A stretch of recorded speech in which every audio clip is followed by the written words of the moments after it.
더불어민주당 대선 경선 레이스를 펼치고 있는 이낙연 후보, 조금 전 광주를 방문해서 국회의원직을 버리게 되겠다 얘기를 저희가 전해드렸는데요. 오늘 오전에 또 국회에서 인터넷 매체 뉴스버스와 관련해서 윤석열 전 검찰총장이 여권 인사에 대해서 고발을 사주한 통로로 국민의힘 김웅 의원을 지목했는데 김 의원이 직접 입장을 밝혔습니다. 네, 국회 취재기자 연결해서 자세히 알아보겠습니다. 이준웅 기자.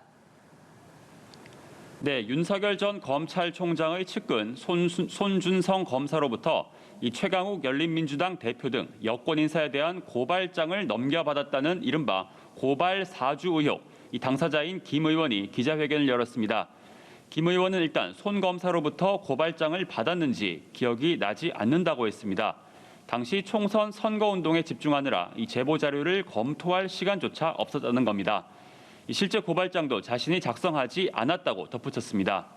다만 해당 보도자료가 사실이라면 정황상 자신이 손 검사로부터 자료를 받아 전달한 것일 수도 있다며 이 제보자의 휴대전화와 손 검사의 PC를 조사해 진위 여부를 밝혀달라고 했습니다. 김 의원은 해당 제보자를 특정할 수 있는 상황이다. 실명이 밝혀지면 경위가 이해될 것이다. 이렇게 말했는데요.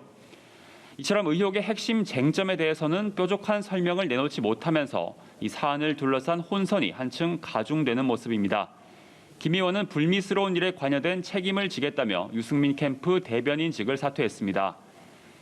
윤석열 캠프 윤희석 대변인은 윤 전 총장이 김웅 의원 또 손준성 검사와 가까운 사이가 아니라며 여권의 의도가 있을 수 있다고 선을 그었는데요. 조금 뒤 윤석열 전 검찰총장이 직접 기자회견을 열고 입장을 밝힐 예정입니다. 당시 법무부 장관이었던 추미애 후보는 윤 전 총장과 손 검사가 이미 컴퓨터를 대청소해 큰 소리를 치고 있다고 비판했습니다.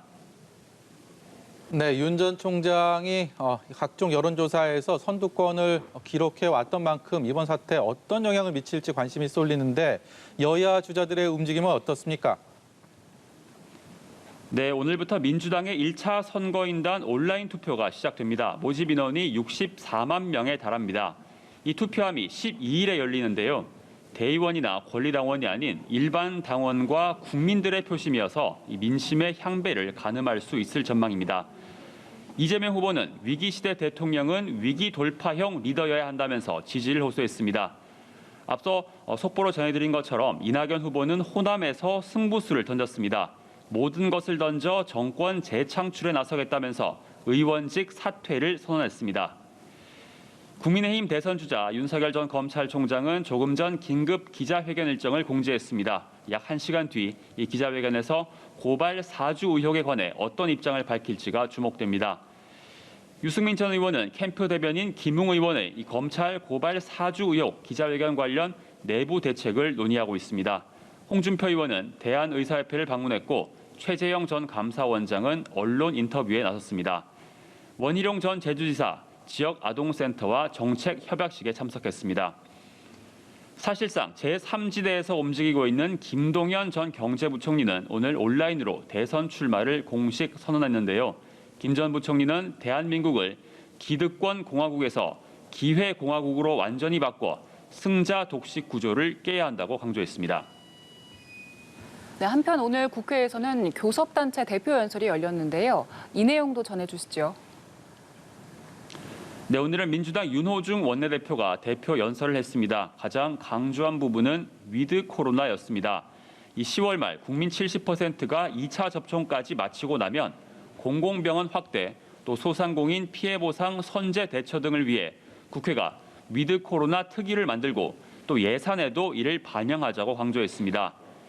윤 원내대표는 이 밖에도 가짜뉴스, 또 윤석열 전 검찰총장을 비판하며 언론개혁과 검찰개혁 의지도 불태웠습니다.